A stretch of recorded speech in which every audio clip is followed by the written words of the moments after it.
Yo, yo, yo, what's up, everybody? Neanderthal Podcast, another episode, another fantastic guest. This is my man, Brian Cress, a.k.a. The awesome voice. The Awesome Voice, as you guys can clearly see. You guys are going to just fall asleep to the dulcet tones. Well, thank you for inviting me today. This is very wonderful, and you got a very nice studio, may I ask, or may I say. Thank you. I do appreciate that. So you do a radio show? I do a radio show. Right now it's on hiatus. Okay. They were moving offices. So okay. at the time, so they were concentrating on moving that, so they just put us on hiatus, and we should be back on in a couple of weeks. It was called The Sports Disciples, and it was on Urban Talk 100. I don't know if we're going to have to change the name now because we got a new signal, which is a little bit stronger. But nice. But you still can't hear it from, like, my house in Blue Springs from where it is. So that's why I always put it on Facebook Live so people can see it and they can hear it and all that. So it's pretty interesting. I'm really curious about the whole, like, is it FM or AM? It's AM? It is 100.5 FM. FM. Or at least that one was. Yeah. And it's supposed to drop to something like 80 or 98.5 or something. So, but whatever it is, it's supposed to be a stronger signal. That's cool. Does that cost money? Like, does it cost money to be on the radio like that? Like, how do you get on there? How I got on the radio was I was the announcer for the ABA basketball team, the Kansas City Soul. What does ABA stand for? ABA is American Basketball Association. I It was the old basketball league from the 70s that used the red, white, and blue balls. That's the Harlem Globetrotter balls. Yes, and Julius Erving was a player there before he went into the NBA. Really? Yes, and he was one of the stars. He played for the New Jersey Nets, which was an ABA team. San Antonio Spurs was another ABA team. The Indiana Pacers, several other teams, and then once that league kind of dropped, then they moved them to the NBA. So that's how they got their expansion was through them. What's the ABA's? What is it like now? Like, what kind of level of basketball is that? It's just semi-pro. But I mean, like, how good are these players? Could they get? Are there like any that could possibly go to the NBA? To be honest, no. Okay. I have not seen any. You just don't have now, that skill set. on the Soul, there was a guy that played for the Atlanta Falcons. He was a defensive lineman. Yeah. And What's the Soul? The Soul is the team name. That's basketball? Yeah, it's Kansas City Soul. Okay. That was their name. That's the ABA team? The ABA team. Okay. Yeah. So we had a few teams in St. Louis. We had one up in Omaha, even though, it went from Topeka to Omaha because the guy, his name was Sean Smith, and he's a good person, but he could not run a league to save his life. Probably hard to run a league. Well, it is, and if you can do it, that's fine. But there was a couple of times where I was announcing a championship game, and I was supposed to get paid, and he never paid me. So, oh no! And then he wanted me to do other stuff, and I said, "Well, we need to talk first." And then I don't hear nothing from him. Yeah, you need to pay me first before I. Exactly. So he found a way not to talk with me. So. Of course he did. So that league or that team kind of folded, got so-called rebought or retaken, and then they moved up to Omaha. And then there was a team from Salina that was really good. There was a team in St. Joseph who had... These are all ABA teams? These were all ABA So they're teams. really close together, so it's not that far to play against each other. Right, exactly. There were other leagues, like if you went down to Oklahoma, you had a league down there and everything. In St. Joseph, there was a guy that was named Bull, B-O-L. His father was Manute Bol. Oh, yeah. The 7'7" that played for the NBA, and he passed away a few years, but he used to live in Olathe, and I was like, man, I would have loved to have met him. It's hard to live a long time when you're that tall. Yeah, it is, and you got to have a giraffe-sized heart. Exactly, you know? but he passed away due to, like, he used to go back to his native land, and Manute Bol, where was he from? Oh, you would have to ask me. I know he played college basketball at Bridgeport, Connecticut. He was from. Oh my gosh, I'm drawing a complete blank. I'm gonna Kenya? I don't know. No, it wasn't Kenya. I'm just thinking. I'll have to check you it have out. to Google it. Yeah, I'll have to Google it. So Google is my best friend. Yep, absolutely. It's amazing having all of the world's information in our pockets. I know. You ever think about that? Like how wild that is? Well, here's the thing. I took journalism in high school. Okay. And so I was always sports oriented, and the class was not. I was the only sports interested guy, and it kind of made me mad and made me withdraw, which only hurt me. But one day they did a list of people to write about. One of them was Herschel Walker. Nice. Well, today all you have to do is go Herschel Walker, and then you can do a whole bunch of stuff. Or you'll find everything Exactly. about him that's ever been recorded. Yeah. Right, but I had to go to the library Right. and get the Sports Illustrated Right. issue that I knew which one it was, and had to go through there, and then I wrote my story and everything. So You had to do real work. I had to do real work. Yep. So, and we had real guests at that time. We had Skid Row come in our school.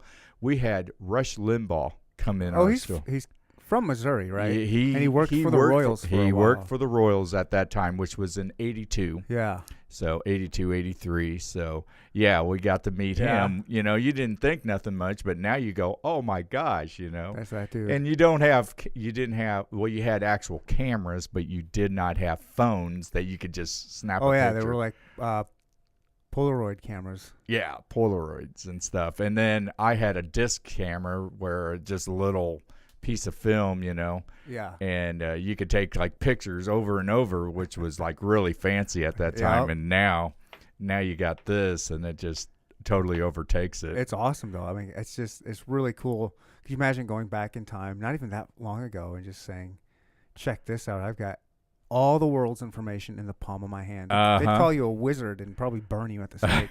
They probably no, would. what are you talking about? It's just a cell phone, dude. Mm-hmm. Exactly. So let's see. So that's how you got on the radio, is by announcing the ABA games. Yes.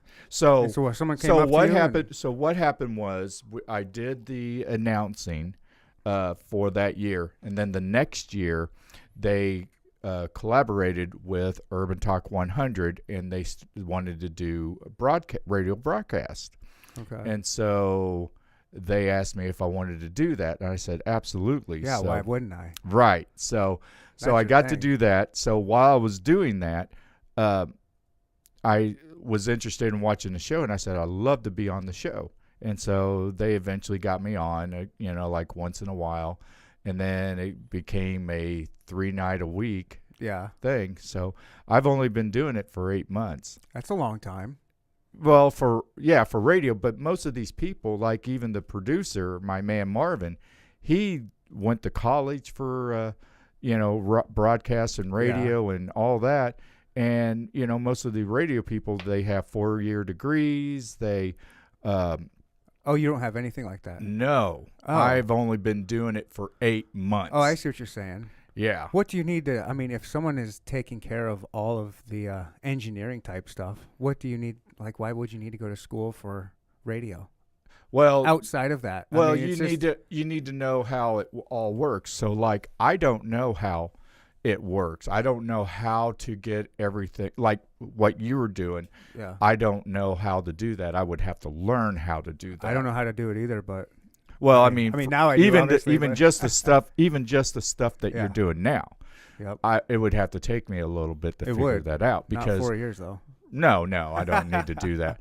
Oh, and that's the thing about today too. At that time, you had to have a 4-year degree. You had to learn all that. You had to be an intern. You needed to do all that stuff.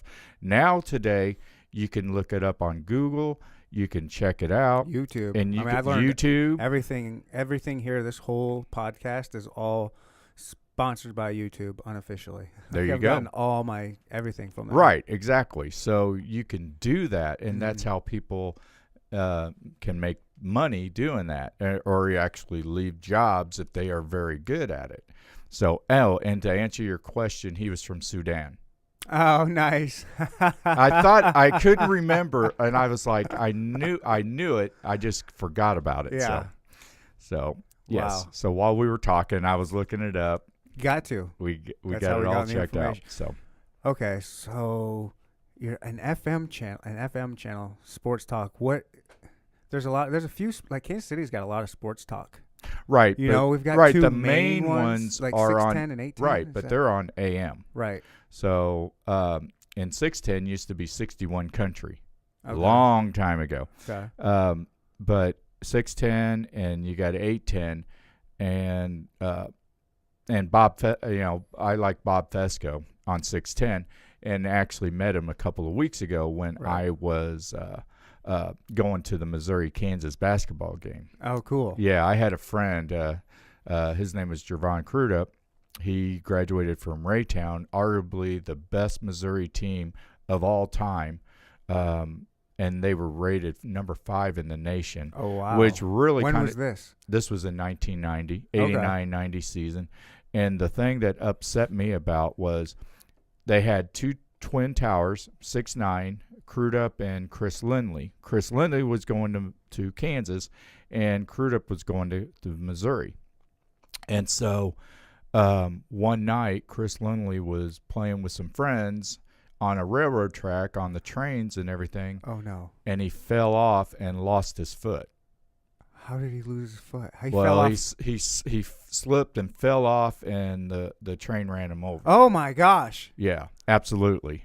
Oh, what was he like playing chicken with the train? I don't know. I don't know exactly Oh, I what want he to was know doing. the I real think, story. I want to know the real story. What well, happened? I think he was just climbing around on it and then just fell off. And I knew that because While it was going? Oh yeah. Well, I used to work in a grain elevator, so I knew how railroad cars kind of moved and how you had to stop them and things like Okay. that.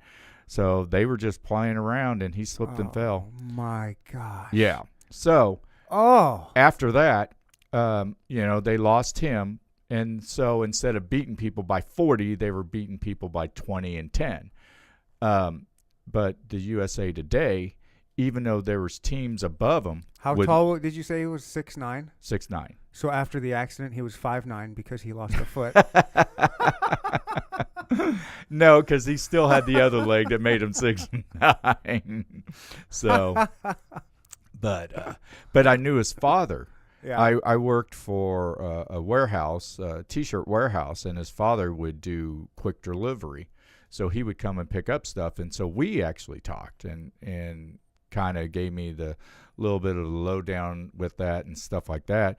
And then he ended up passing away probably 15 years ago, 20. Yeah, so it's kind of really a sad thing. But Kansas still gave him his scholarship. Oh, really? Yeah. Oh, Even though cool. Right, it was cool of him, even though I don't like Kansas. That's cool. I'm not a Kansas fan. But, yeah, that was really nice of him to do that. So, Wow. Well, that's cool. Yep.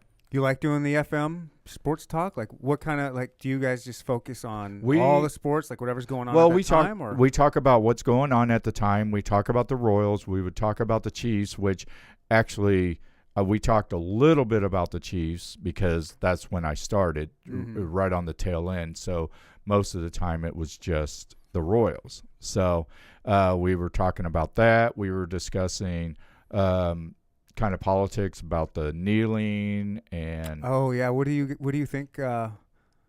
What's your opinion on the whole kneeling thing? Well, the problem is that you want to kneel, to protest, but nobody wanted to do anything to fix the problem.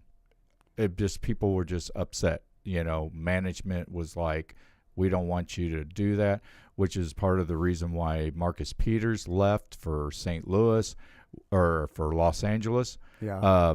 I wasn't too happy with that at all because Marcus Peters was arguably the best cornerback in the 3 years that he played.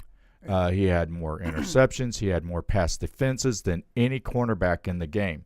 So to get rid of him and got as little as they did for him was just totally a travesty. Yeah. And I said that I will never, ever be happy about it unless the pick that they got, and I don't know, I can't remember what pick they got. I know they got like a 3rd-round draft pick or something like that. But if that pick led us to a Super Bowl victory, then I would be okay with it. I would tolerate it, but I still wouldn't like it. But it's business is business, and I can still get angry about it. But what's the point of getting angry about it now? Because it's over with. You got to play with these players that you have now. You can't sit back and dwell. I wish we had Marcus Peters. You can't do that. I mean, you got to look at. I mean, it is what it is. You can't expect these players to be loyal to your team, to your city. You know what I mean? Yeah, but he had no off the field issues.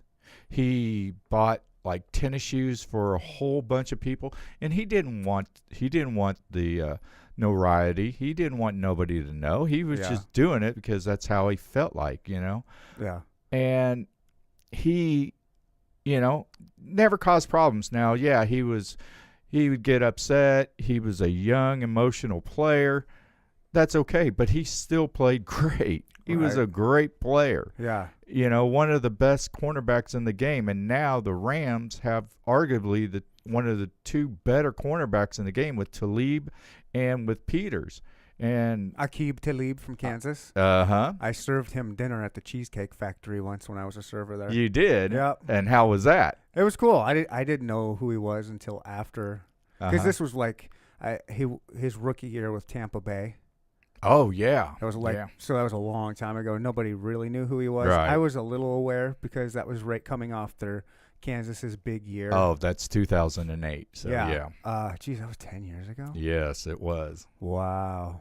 Mm-hmm. Wow. Anyways, yeah, I remember just this. He was wearing like camouflage. Oh, cool. Which I thought was like, yeah. But he looked. I didn't know who it was. I just saw. I was like, oh, here's this cool looking dude. He just looked fresh. Right. And he had a very attractive female on his side. Of course. And I think they had a baby. Oh. I think there was a baby with them.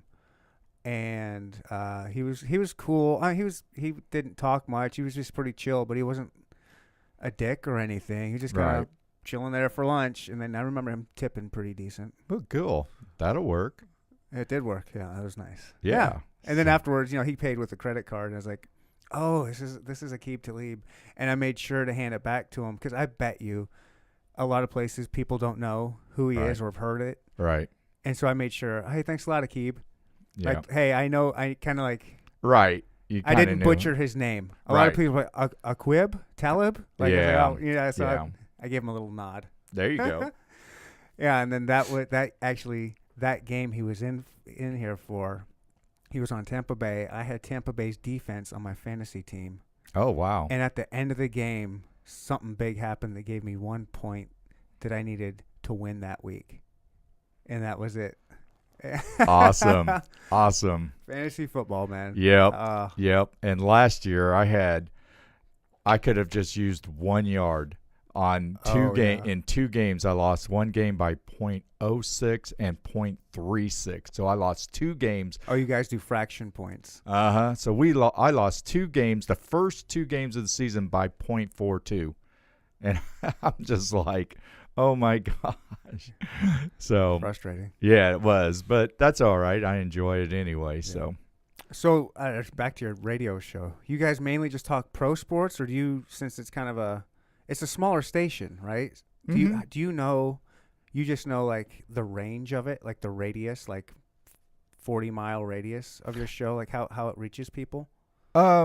It actually reached less than that. Wow. It was off of 63rd Street and 71 Highway, and I could hear it from the station, and I would go west or go east back home, and I would get to pass or probably right where Swope Park is, where all the soccer is off of 63rd Street. Yeah, I would get about there, okay. and then it would die off. I guess that's why they call it urban talk, because the radius is right there. Right, exactly. Right, and it was a small station. They're trying to get bigger. I'm telling them, I was like, look, I've got people that love this show. Right. They like it. They think it's better than 610 and 810. Oh yeah. Let's do it. They want to keep hearing. How do we hear it? It's like, how do we turn it on? All I hear is Mexican music, which that station collaborated with the Mexican station. So okay. Right. So if you tried to listen to the show, you ended up listening to Mexican music. Funny. So yeah. Is the channel, is it so it's half Mexican during the day and half sports talk during the day, or what? Like how does the whole channel? I turn into that. Okay, channel? if I'm in Blue Springs and I have it on that station, all it is Mexican music. Okay, I see. So the closer I got to the station, the signal gets strong. Okay. Right, and then I could listen to that. They did have programs before the show, and then they had sports programs after the show. So It just depends on when you had it. Do you know, kind of like, is there a way to gauge how many listeners you're having while you're broadcasting? Well, when I did the Facebook Live, I would average between 75 to almost 200 people. Oh, wow, Now one day, I was looking at my phone while I was talking, and it said, "Do you want to tag Bob Fesco, who's on 610?" So I said yes, and I ended up with like over 500 views. Oh wow! So, and he said that he even listened to our show. Oh really? Yeah, and he said it was checking out the competition. Well, I've got him on Facebook. We're friends on Facebook. Okay. So he's checked it out. He said it was pretty good. So I was like, cool. And nice. then silly me forgets to give him a business card. Yeah. So well, you got him on Facebook. Just hit him up there. There you go. That's what I will do. But on the FM side, like aside from Facebook, but like on the FM side, do you guys know how many people are listening? That I don't know. It would have to be up to management if they know that. So I wonder if there's a way to know that. I imagine there is, but I would have to ask to find out. I imagine there isn't.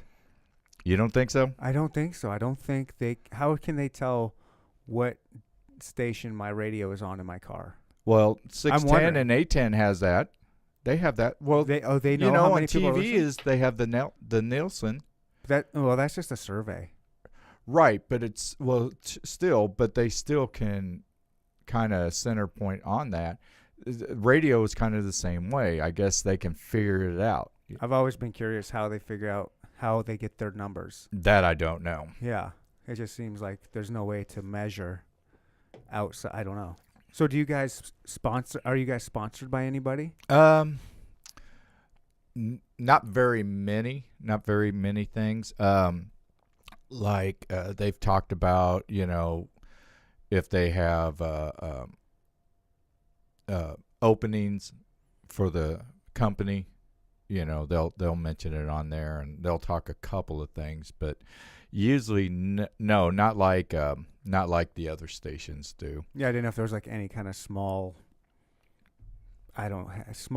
business that just says, "Hey, we'll give you $10 to mention our business on there," or whatever. You know? Well, what I mean? The thing of it is I would love to do that. I would go out and pimp them, but Right. The problem is if I pimp these people, they want to hear it on the radio, and if you can't hear it on the radio, well, then why are you going to pay for it? Right. So that's the problem. If you can get it out, circulate it out, even 40 miles, if you could do a 40-mile radius. Yeah, but the radio station doesn't go 40 miles. Right, exactly. So what you have to do is find the businesses that are inside the radio signal to sponsor you guys. I guess that'll be tough. So how do you guys make money? Like how is this a thing? How are you guys able to do your show?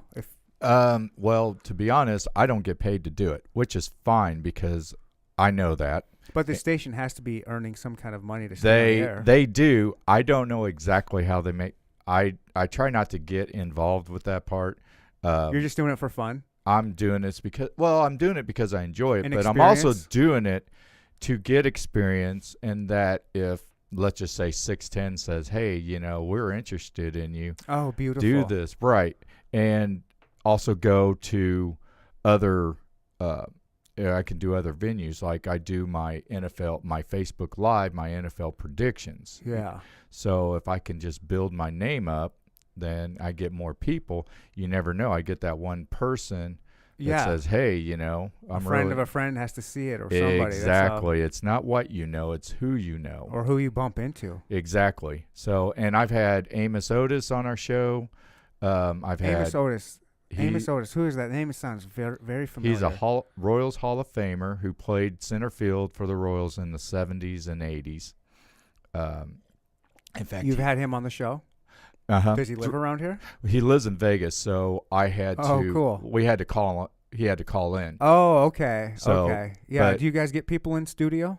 We get people in studio. We've had Jerron Rush and Kareem Rush in the studio. KU basketball players? Yeah. Is that who they are? No, well, Kareem is Missouri. Okay. Jerron played for Kansas for a second, and then he went to UCLA. Brandon Rush, I don't think he was on there because I think he was still playing in the NBA. Uh-huh. He went to Kansas. Okay. So we've had Bob Kendrick from the Negro Leagues Museum. He's the we got the Negro League Museum here in Kansas City. Right. I need to go. See, and I went to the Hall of Game event a few months ago. Yeah. And met a lot of people. That's where I met Amos Otis. Okay. That's where I met Bob Kendrick. Okay. And he got on there. And the funny thing is that the studio had been trying over a year to try to get Bob Kendricks on the show. Oh, yeah? Took me 9 days. Oh, cool. So, yeah. So I kind of like, yeah, I'm the man. I've met Ozzie Smith. Oh, man, one of my favorites. Yes. That guy was so fun to watch. Right. And Eddie Murray. Yeah. You know that they went to high school together. I think you told me that a while ago. Yeah. That's crazy. Yeah, they went to high school together. California? In California, in Los Angeles area. Eddie Murray was a year older. Ozzie was a year older, I believe. But they graduated high school a year apart. They went into the major leagues a year apart. They retired a year apart, and they went into the Hall of Fame a year apart and the Hall of Games a year apart. Are they friends? Yes, they are very good. That's why Ozzie came out, was to see Eddie get inducted. Oh, nice. Yeah, cool. it was awesome. Got to see Kenny Lofton. Got to see JR. How about Kenny Loggins? Nope. I'm all right. Nope, he didn't sing that. Don't nobody worry about me. What, Caddyshack? Yep. Oh, I remember that movie. Oh, my gosh, I love that movie. Greg Proops was the MC. I love that guy. That guy's a funny comedian. He used to have a great show. What was that? Whose Line Is It Anyway? Yep, Whose Line Is It Anyway? Way back in the day. And he was on there. Yeah, he still does the one. They still have one today. It's on the WB. Yeah, they're new. Yeah, I've seen the newer version. Right, or CW or whatever. But yeah, they're on the smaller station now, and Drew Carey doesn't do it anymore. It's Alicia Tyler. Oh, Aisha Tyler. Yeah. Ooh, she's so hot. Mm-hmm. So yep. So it's pretty cool. And I like Ryan Stiles and Colin Mockery. They are hilarious. But I record them whenever they show up. I get them recorded and just sit back. If I'm really doing absolutely nothing, I'll watch them all day long. So. Wow, I like where you're going. So I like you're doing this show. You're doing your show to get experience and kind of get your name out there. Mm-hmm. Your big goal is like 6'10" or 8'10". Is that what you would like to do? My big goal is to even just do it on Facebook or on YouTube or anything like that. Have you thought about doing a podcast and just doing your own thing? I have a podcast, but for some reason I treat it like poison ivy. I stay away from it. So Why? I need to. If I could tell you that, I would be a genius. But I don't know. I don't know. I just hit some kind of button on the computer. It didn't do anything. No worries. I think that's all good. Yeah, this is basically a radio show. I know. But it's just a podcast. Right. I mean, you could do this exact same thing, and you can get it out there using your Facebook Live. I know. And doing all that. I guarantee you're not get bigger, more of an audience than the FM channel for now. Oh, absolutely. I would. Yeah. And you just got to do it. Yeah. I have to, and I've got classmates that go, "Yeah, we love your show, man. What happened to it? We want We miss it. We want to see it some more. And I'm like, and the great thing about doing or maybe not do it. You could do like kind of like similar to what I'm doing. Put it on Facebook or put it on YouTube and do the podcast. And then the great thing that's so much better about podcasts than FM or radio in general is you can listen to it whenever you want. Right. I don't have to. Oh, I love Brian. I love his show, but he's only on from 3 to 6. Right. I want to be able to listen tomorrow at 12 o'clock. Right. I'm, on my lunch break or whatever. Right. And that's a good thing about Facebook Live. I mean, if you don't watch my show live, you can watch it any other time. Yeah, but on Facebook, you're going to lose it in the feed after a while. It's just like the attention span on Facebook is so short. Yeah. Like you really owe it to yourself to get a YouTube channel. I know. Put it on YouTube and like the interview with Amos Otis, put like hashtag I like the stuff you do on Facebook. I've watched some of the Sports Disciples on there, and I like you got your little tripod over there. And it's just in the background. Yep. And then I like your prediction show that you do. I think that'd be another thing you could put on your YouTube channel. Right. It's like I bet you would be surprised about how many people would watch it and check right. it out. I think you really would. I think you'd get a lot of people. Right. And I would put it on Facebook Live, and then I would transfer it over to YouTube. Yeah, exactly. Yeah, so I've actually talked with my son, and we'd figure out a way how to do that. So yeah, is your son? Does he know a lot of stuff about technology and like? This kind of he stuff? knows a little bit. So like, if he didn't know, he would just, right. He's a kid. Well, he's almost 30, but he's still like a kid. Kids will work on it until they get it down. So. Right. Us adults or the older people, it's a little bit harder. It's kind of like, I know. I know, and you're getting old too. I am old. I remember when you were a young gun. I got a gray beard, man. I got a lot of gray in the beard. It's like every day. I got a lot of gray everywhere. Yeah, so. yeah. It all catches us. At least it's not on my head yet. I still got a real nice set of hair. Oh, man. Yeah, you're lucky. So even the small bit of hair that I have, it's all gray. Yeah. So yeah, I'm kind of looking like my dad. I'm like, no. It happens to us all, doesn't it? Yes, absolutely. Yep. So, but no, that's what I'd like to do. I would love to do voiceovers. What kind of voiceovers? Like for cartoons? Any cartoons? Or are you talking fine. about like? Or just any type of voiceovers. Being like on the Law and Order, the guy that says the Law and Order theme in the beginning. Wait, how's that? In New York, the criminals. Oh yeah, let me hear your best one. Come up with one. You got one you can do? Oh man, what is it called? A read? What did you call it? Voiceover. Voiceover. Do it. All right, here. All right, I won't put you on the spot with that, but I got one for you. Okay. Do an introduction to my podcast, to Neanderthal Podcast. What would you say and how would it sound? I'll give yourself a minute. I'm going to close my eyes and listen to the sweet tones of the awesome voice.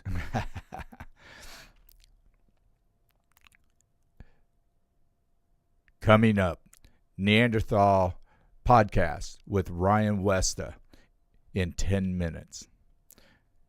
Today, we are going to talk about NFL football. We're going to talk about President Trump. And we're going to talk about your favorite dishes. Again, 5 minutes from now.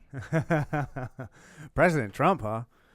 I had to do something different than just sports because I figure I do sports, but I know you do all around. I do all kinds of. Right, exactly. So that's why I try to throw President Trump in there. And dishes.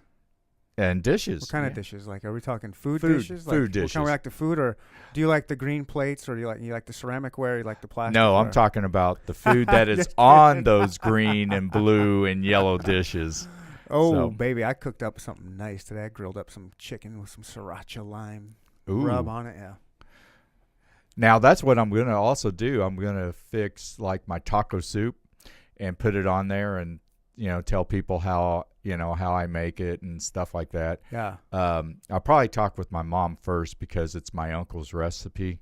So if my mom doesn't like that, You know, you don't want. I've always found that funny. People who have a family recipe or a quote unquote secret recipe. Right. Well, I can't tell you it's a secret. Right. I don't understand that. It's like, what do you think I'm going to do with it? It's not.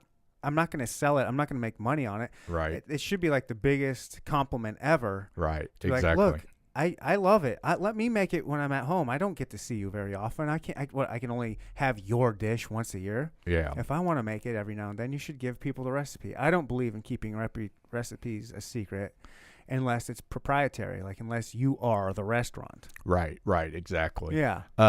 Yeah, and I make it all the time, the taco soup. And it's yours to do what you want with it. You don't have to ask anybody's permission. Right. Tell your uncle to buzz off, go kick rocks. Well, my uncle is in a nursing home, so he has Well, then you just have to wait for a little Alzheimer's. bit.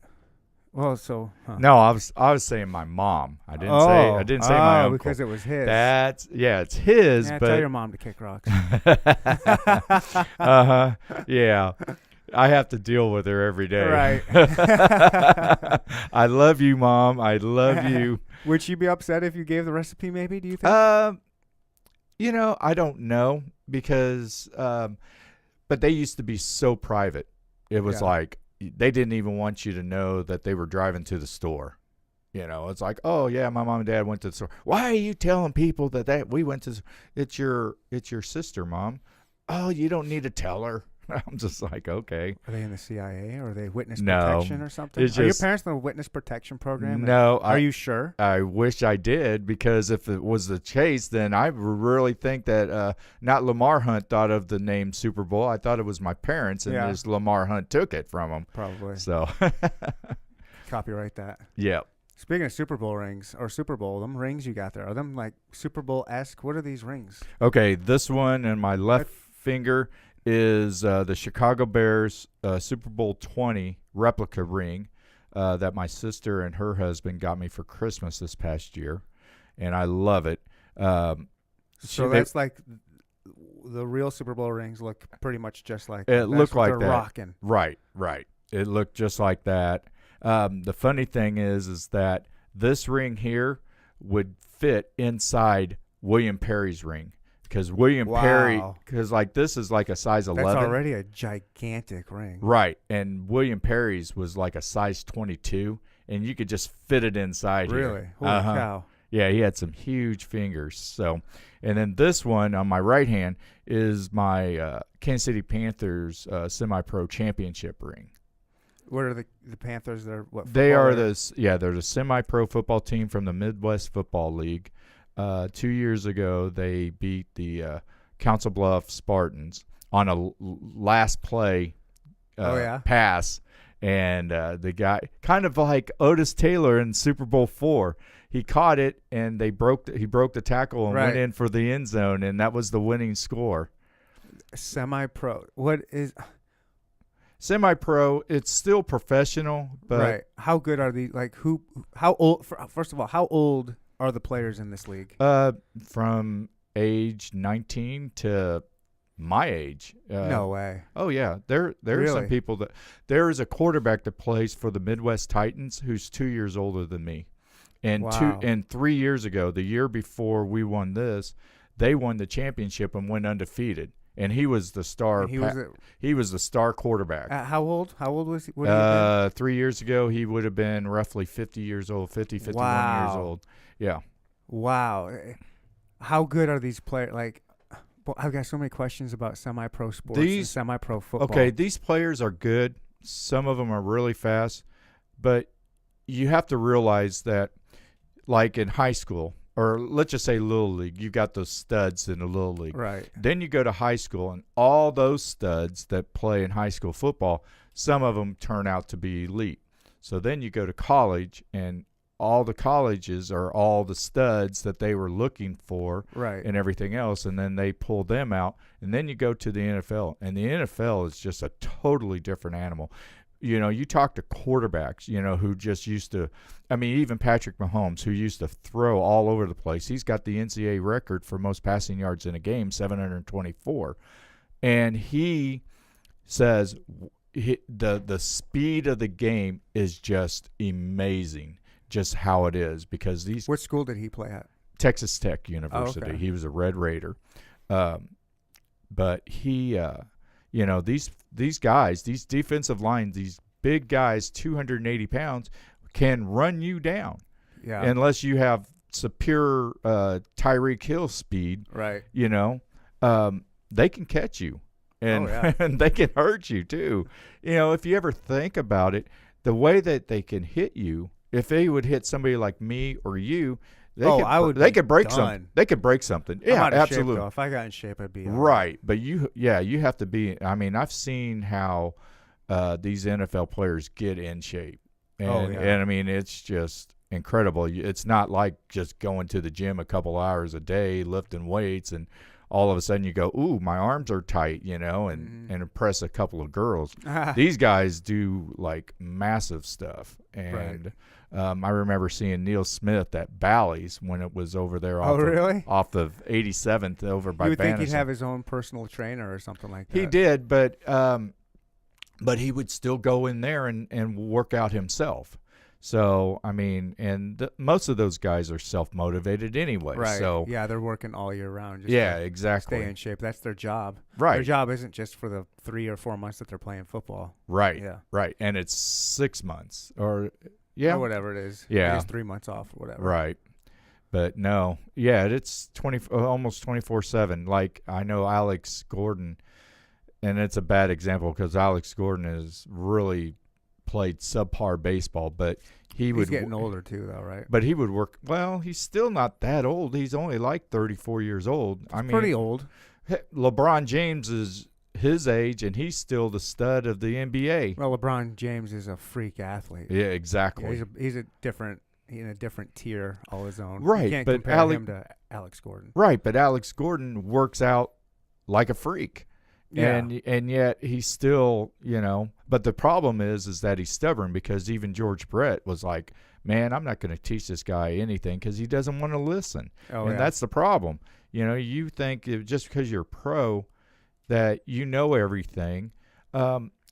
Every player has a coach, has a trainer, They have somebody that they listen to teach them how to be better. I know LeBron James does. Yeah. He's the best in the game. And that's the thing.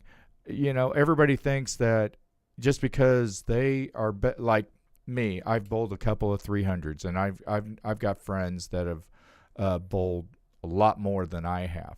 But if they had to go pro, then they would have to have somebody coach them, have somebody teach them. Because you're always needing to learn. I mean, think about it. Jesus had 12 disciples. Well, technically 13 because one was a reject, but had 12 disciples. He was the perfect man. He walked on water. Nobody else has done that. And yet he still needed 12 disciples to help him, get out the message and everything else. Everybody needs somebody. Yeah, everybody does need somebody. Yeah. We're social creatures. Yeah, we are. We've got to have that connection. Right, and we're not meant to be alone, though I've been alone for 17 years, but that's another story. Yeah. That's another story we'll talk about some other time. So. Yeah. What were we talking? Oh, yeah, I'm talking about that semi-pro team. Right. So what level would a lot of those players be? Would they have been like NCAA or D2? Some of them could play. Some of them could play college. But like what level of college? Well, like I know there was one guy on our team. He's going to play for Benedictine, so that's a kind of an NAIA school. You could get guys that could play for Northwest Missouri State, which is Division II, right? And you probably could even get some people who could play in Division I, Division 1A, or however the FBS, or however they put it. But those only if guys are in between 19 and 24. Yeah. You get a lot more guys that are in their 30s, maybe even up to 40. Those guys you're not going to send back to college. And no, I just meant the skill level. Right. But they are good enough that they could. Okay. Or and were some they at one time? Are there some players that were in those levels Yeah, that are playing in this league? there was a wide receiver this year for the Panthers who played for the the Edmonton Eskimos in the CFL or something? Canadian Football That's League. pretty big. That's pretty big. Right. So he did that. So okay. yeah, it's pretty good. But if you get a guy like that, it sometimes helps. But then it's sometimes you're playing to the team's level. And what I'm saying is that, like, there are guys there who could just play high school football. Yeah. Who could probably go to high school now and they dominate. But if they went to college, they probably couldn't. So it just depends. You've got a variety of people. You just got people, though, who love football and just want to play football. So that it's just dudes that are probably, I guess they're not too old to be playing, but maybe, and they just want to do it for something to do. It's like, but beyond rec, like it's. Well, I can still practice with them, and I play center. So using me, I would have to get in a lot better shape. But even then, I still wouldn't be great. Right. But I would be good enough that I could play. Really? And I would do it for the pure joy of it because I love football the way it is. How do you get on this team? Or how does anybody go on? I got on there about 15 years ago. Holy cow. I was actually racing my brother, who was 12 years younger than me, and he beat me in a race. But, I was almost 40. And this guy who was with the Panthers, he was like, oh, my gosh, my brother was laughing at me because, I finally beat you. I was like, took you long enough. But he goes, wow, you run pretty good for an older guy. And I was like, yeah. He goes, well, you ought to come and try out. So I tried to try out.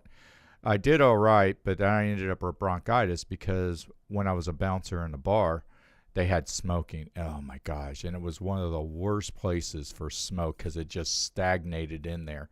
And 2 of the 3 years. And long ago, everybody smoked. Right. So much. Right. Yeah. And, because there's no smoking in this place and stuff like that.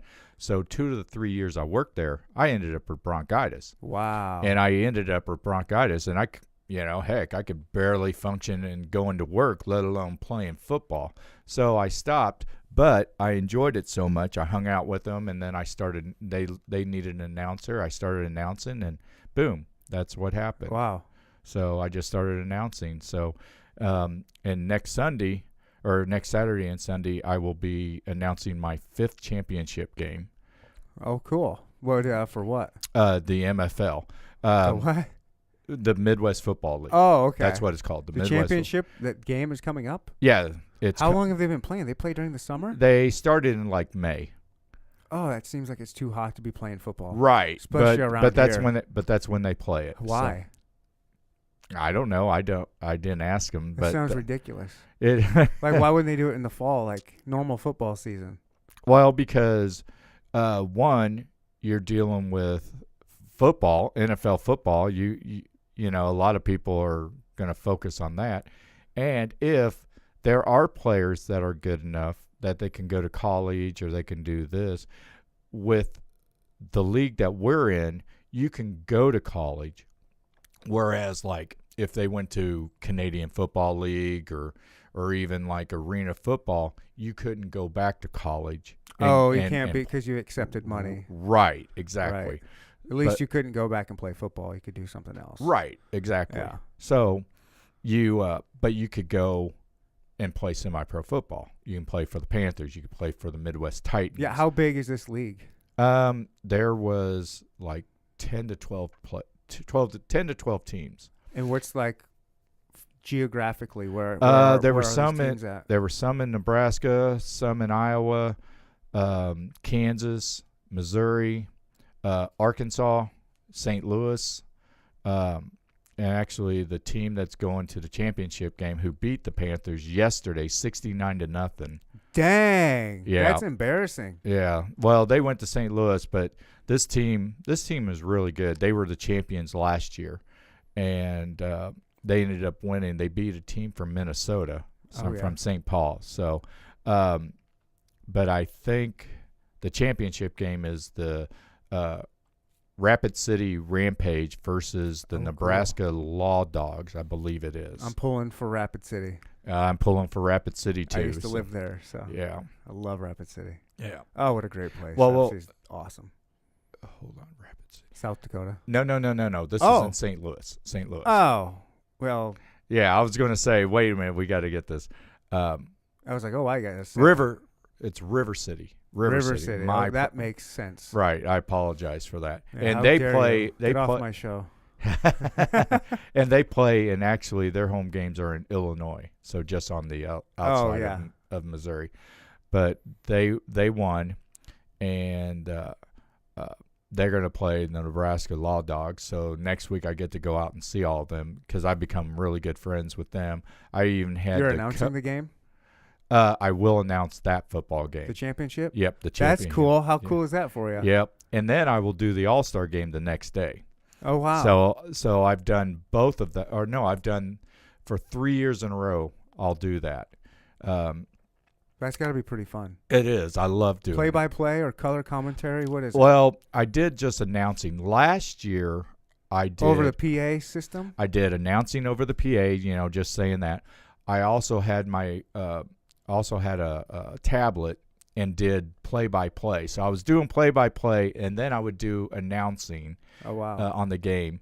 And then on Sunday for the All-Star game, I did the clock, I did the broadcast, and I did the announcing. Wow. I did all of that. All. Yeah.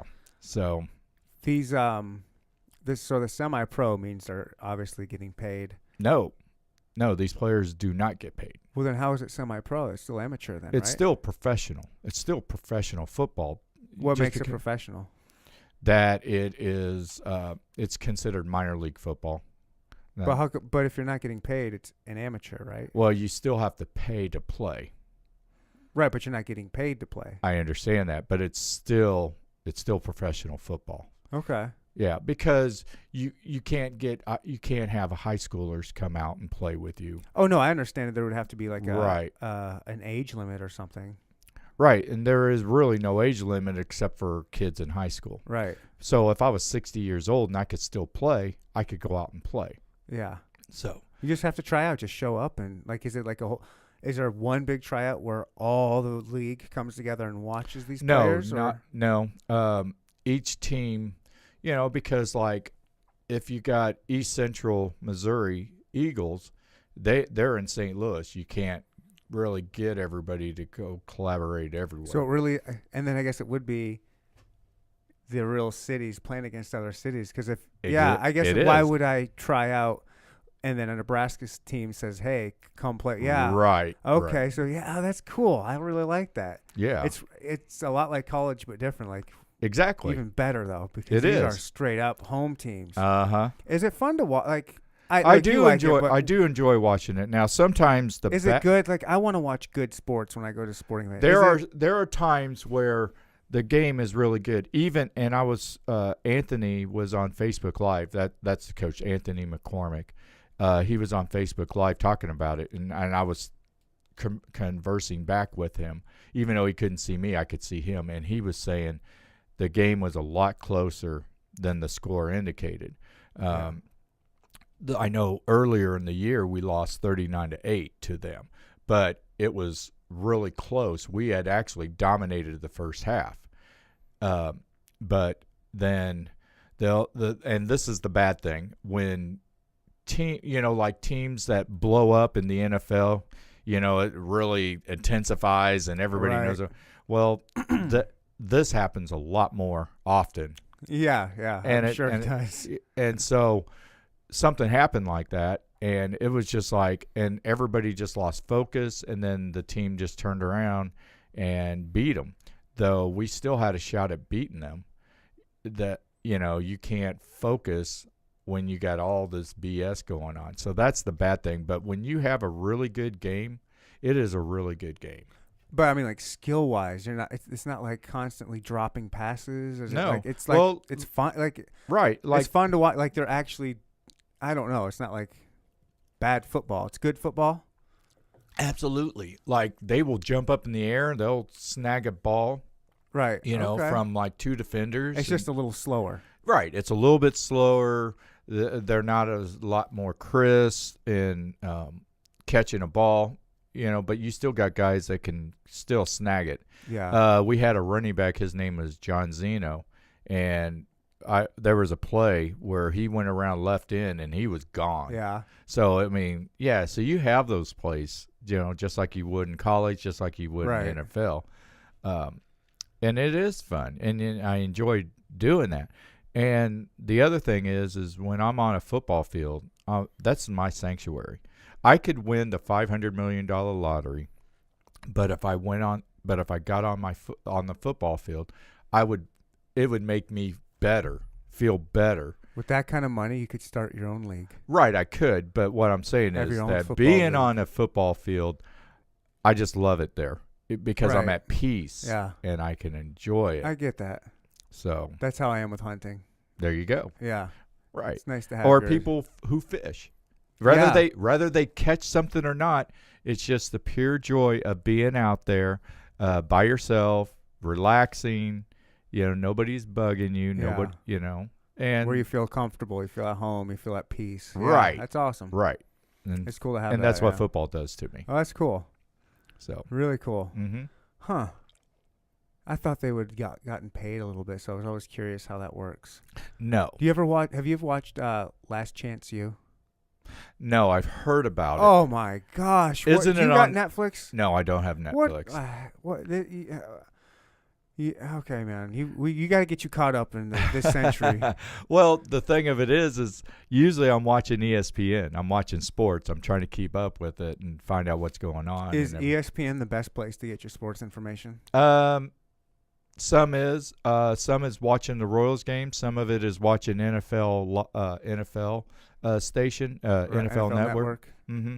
So it just depends. Sometimes I do have good information. I love stats, so I'm the stat guy. So I always and so I'm telling you my secret. Like I will watch a Royals game and they'll have a quiz, and so I'll get that quiz, and then I'll put it on the show.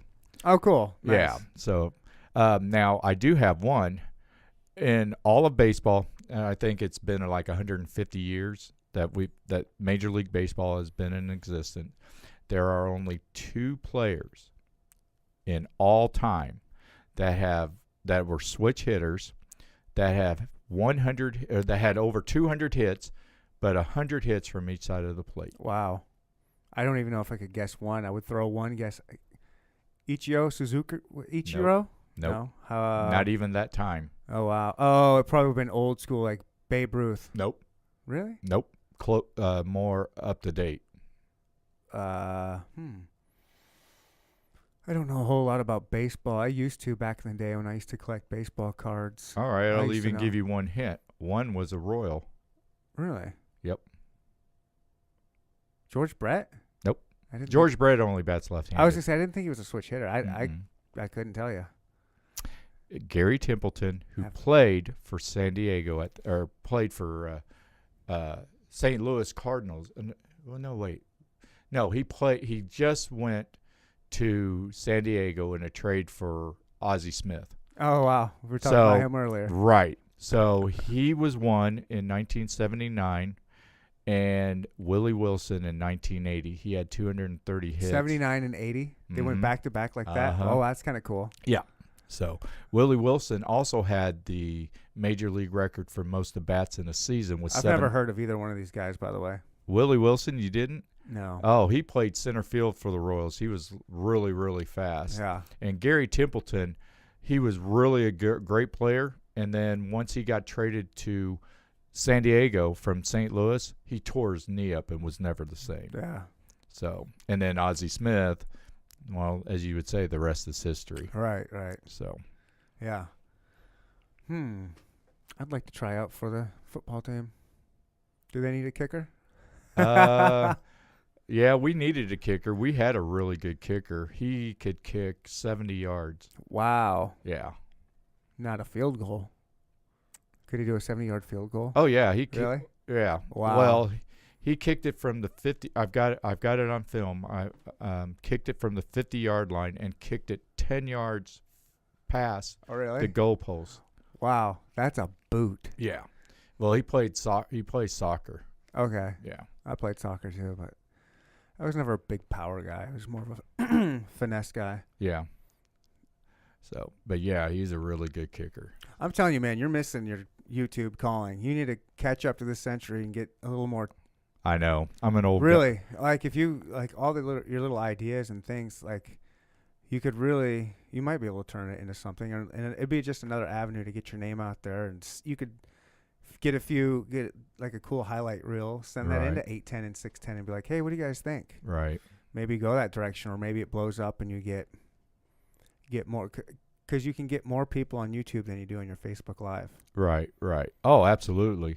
And I want to try to expand it. Yeah. And so Facebook Live is which is, I actually get my friends, but I've made it public. So like we're not friends because you're not on Facebook.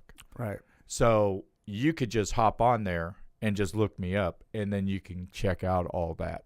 Right. Where you couldn't with somebody else that was private. You know, you would only just see the name. So, but but the thing on YouTube, what would help you is people are seeking out football information, right? And then that stuff would come up when they're searching stuff, and it's just more different eyes that are looking at you, right? Other than your friends, and you can really grow. I think it'd be cool. I think you would have a lot of fun with that. Like I'm having a blast with this. This is fun, you know. Make yourself a cool little studio. It doesn't have to be much. Like I've seen what you do with your big whiteboard, right, and your headset and your marker and stuff. You could do something just like that, right. I do need to get a bigger board. I plan on getting a bigger board this year. Get one of these tripods type things. Set it up. Yeah, you could have a little thing going. It'd be cool. Oh, and absolutely. Of course you put it on Facebook, and then the YouTube thing will just get all this different audience. I think you're missing out, man. Yeah, you need to get on the ball and do that. I know. I have to. So because you got a lot of cool ideas, like the football, the picks that you do against is it like the Fox? Who are you picking against? Like I know you always put like the top guys that are on TV. Oh, against the NFL Network guys. Yeah. That do the morning show on Sunday. Yeah. And I also did this past year the Inside the NFL. They used to be on HBO, and I can't remember what station it's on anymore. But Ray Lewis, Phil Simms, and Boomer Esiason. Yeah, that's right. I remember. Yeah. Do you gamble at all? No. How come? I just don't. Not your thing. If I'm gonna do that stuff, I mean, yeah, like sports gambling. Like, you don't? No, outside of the only football? The only gambling I would do is more like, I bet $10, you know, and do a like who wins and all that, you know, if a survivor pool or something like that, or I don't even do a survivor pool, and I know there's one where like you pick a team that you know is guaranteed to lose, and you have to pick a different team each week, and you can't use the same one twice, right? Until somebody, there's nobody left, right? And then you start over again or something like that. I got one I could get you into that is big, really, but you have to pick the winner every week, and you can't use the same one twice, okay. and if you lose, you're done, you're out, and you're done for the year. You're done for the year. And, you know, by the time the season's up towards the end, there's like, who knows how many people left. But how much is it each week? It's not each week. It's just, I think it's $100 for the year. Oh, cool. And you're talking. Lots of people. You're talking quite a few people, and you're making a lot of money. Yeah. Yeah, like well over. It's a lot of money. Right. I don't need to say exactly what it is on here, but it's more than like $100. It's more than $200. I'll put it that way. There you go. You get more than double your money if you do it. There you go. So if you'd be interested in something like that, because you've got this knowledge. I just wonder if you're like, if you put your money where your mouth is. I would do that. I would do it. I'm not saying that. I was just asking, like, personally, do you ever do the gambling type thing just because you are very knowledgeable? It's like, hey, why don't I use my knowledge and maybe try and capitalize on it monetarily? Right. Now, I use I got an NFL pot that we do. But not only do you have to win, but you have to do the point spread. Okay, yeah. And now that's a little bit harder. Oh, yeah, it's super hard. Right. So I don't know that one very well, but I still do it because it's only $5 a week. So, yeah. So it's not going to hurt me. Yeah. And all it'll do is help me, try it and stuff like that. Yeah. But when you're doing stuff like that, and our job, it's really difficult. You're always working all those hours and stuff. Right. It's kind of hard to try to focus on, check, because you got to check everything, who's not playing, this and that. Who's like injured, who's not injured. Right, like yeah. Washington, they just lost their rookie running back for the year. Oh, yeah. Geese, something like that, Geis. Yeah. So, and then San Diego has lost several players. Again, they're always injured early. It's weird. Yeah. And I will say this, I won't say it anywhere else or anymore. A Neander Talk exclusive, everybody. Yeah. Kansas City will win the division. San Diego second. Oakland third. Denver last. Really? Yes. Huh. My best prediction last year was saying that the New York Giants were going to be one of the 5 worst teams in the NFL. How are they going to be this year? Not much better. I think they'll be a little better. Yeah. Yeah, I guess they will be better. ODB will be back. Mm-hmm. Their running back's a stud. Right. Their new Saquon. Right. Saquon Barkley. Yeah. Yeah. Manning is still quarterback. So, yeah, he's fine. Yeah. Whatever. Their line kind of sucks though. That's their problem, right? Right. I'll have to see how well the offensive line is. Yeah. So you'll have to, based on how well their line is, based on how well Barkley performs. Right. If Barkley doesn't perform well, then you know that it could be him, but it could be the line also. Yeah. That's the big key. Are you excited for NFL? Oh, heck yeah. Is that your favorite time of year? Oh, absolutely. Yeah, it's great, isn't it? I have a story last year when they drafted Patrick Mahomes and did all that, jumped up 17 spots. I was bowling in an eliminator tournament that night. And the first game I shot like 250. And the second game I had the first 9. I was getting ready to shoot a 300. I mean, I was on it big time. And so I was kind of watching the draft a little bit. All of a sudden I see like Chiefs selection, and I was like, wait a minute, why are they talking about the Chiefs and all this? And then it showed up Patrick Mahomes, and I jumped up. I was like, yeah. Really? You really wanted him, huh? I was excited. Yeah, I wanted him. Because you wanted to get rid of Alex Smith. You wanted a new quarterback? Well, look, Chiefs are like a kid that always got hand-me-down shoes. It didn't matter how good the shoe was or anything. Somebody had worn it before he did. Getting Patrick Mahomes meant you got a brand new pair of tennis shoes that nobody else wore. Right. And it's the new Jordans. And I don't even talk about Todd Blackledge because I was upset even then when they drafted Todd Blackledge. So we finally got a quarterback that was decent. And not only is he decent, he's new. He's got a gun on him. He's, like they said, that pass in the preseason against Tennessee, only 6 quarterbacks could throw that. Wow. And the fact that, when Aaron Rodgers threw that one pass against Dallas. And the controversial one? Right. Right. Well, was it? It was on the sideline. Yeah. And the tight end caught it. Well, how many people could throw that? Mahomes could. Oh, yeah. He could throw that. But how many more could they? Tom Brady can't.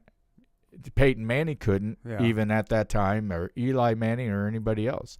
So, yeah, we've got a guy that You're excited, huh? Yeah, exactly. Yeah, you love you some Chiefs. Right. So, going into the 10th frame, I threw a split. Shot 263. Because you were so excited. Right. You were like, I'm done concentrating on bowling. We just got, wow, you were so excited. So I was first after 2 games. Yeah. The third game, I threw 4 splits, shoot a $160. Wow. Dropped from first, but I still qualified at 8th. And that's all they were taking, the top 8. And so I qualified 8th, and then I turned around, beat 3 opponents, and won first place, which was like $400. Hey, how about that? Yeah. You're a semi-pro bowler. Somewhat. You're making more than the football players on. That's right. I am. So screw all the radio stuff. Why don't you go PBA? Or is it PBA? yeah, it's PBA. Oh yeah. Yeah, and Not PBR. no, PBA. Yep. And those guys are really good because you go down to Springfield, the Ozark tournament, and those lanes are different. And pros will know how to throw those, and I don't adjust very well.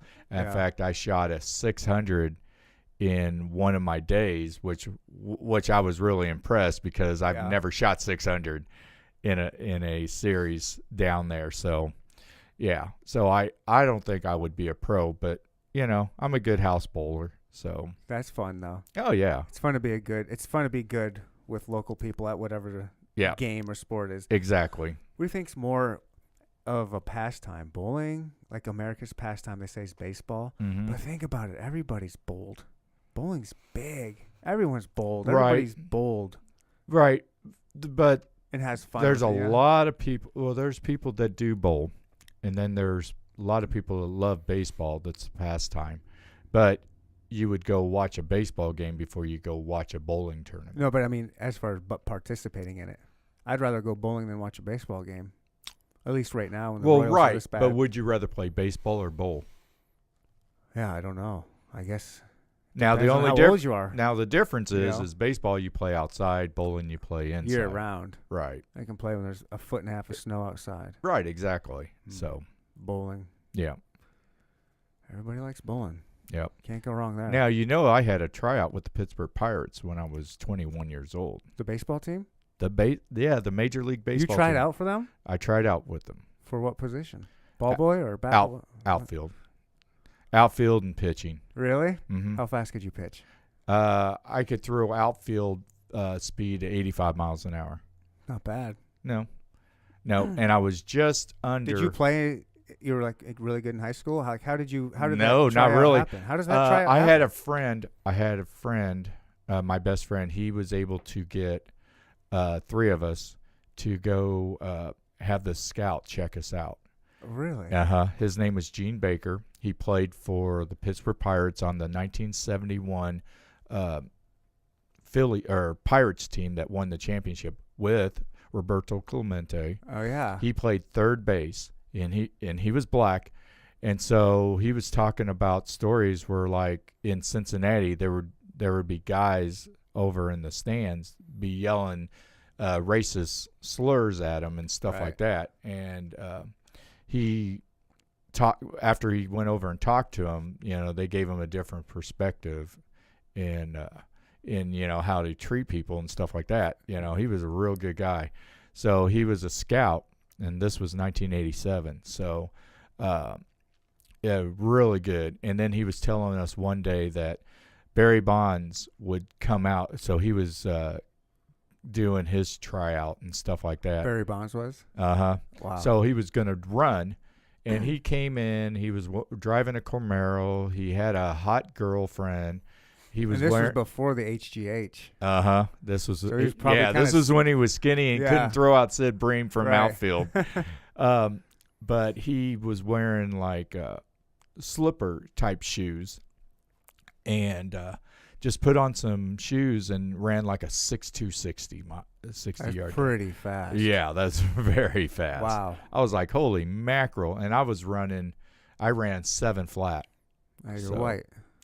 Yeah. What happened? Well, actually, I tweaked my hamstring 2 nights before training because we were running, trying to get it going and stuff. Because I had a little bit of speed in me. I know I don't have it now, but I did then. Yeah. And so I ran it and, got 7 flat, which was just under above speed. So, but still, I had a tryout. That's I was cool. told. How fun was that? It was fun. And I got to hear the stories. I mean, you don't hear stories like that unless, you're talking with them in person and everything else. And it was just so cool. But the fact of it is that he told me, that I wasn't good enough. He said that if I was like 18 years old, he probably would sign me, but because then he could train, he could develop me. But he said because I was 21, it was harder for me to train and, Sure. improve my speed not on running, but on throwing. Mm-hmm. So, and at that time, you didn't have all that super technology that you do now. Oh, yeah, it's insane these days. Right, exactly. So, but heck, I got to be told that I sucked. Not, I wish. By a professional. Right, exactly. Not by some jagoff like No. me. Hey, you suck. Right, exactly. What do you know? Exactly. So, but, I can always say I did that. It never felt so good to be told you suck before, huh? Right, exactly. Only one of the few times. Wow, that's cool, man. Yeah, you've had some really cool experiences. You've met some cool people. Must be cool in your world to be able to have those cross-ins or, cross paths with people like that. I'm very, very fortunate. Yeah. I'm not like, well, yeah, blah, blah, blah. It's really, it's humbling because how many people really have that opportunity to meet people like that?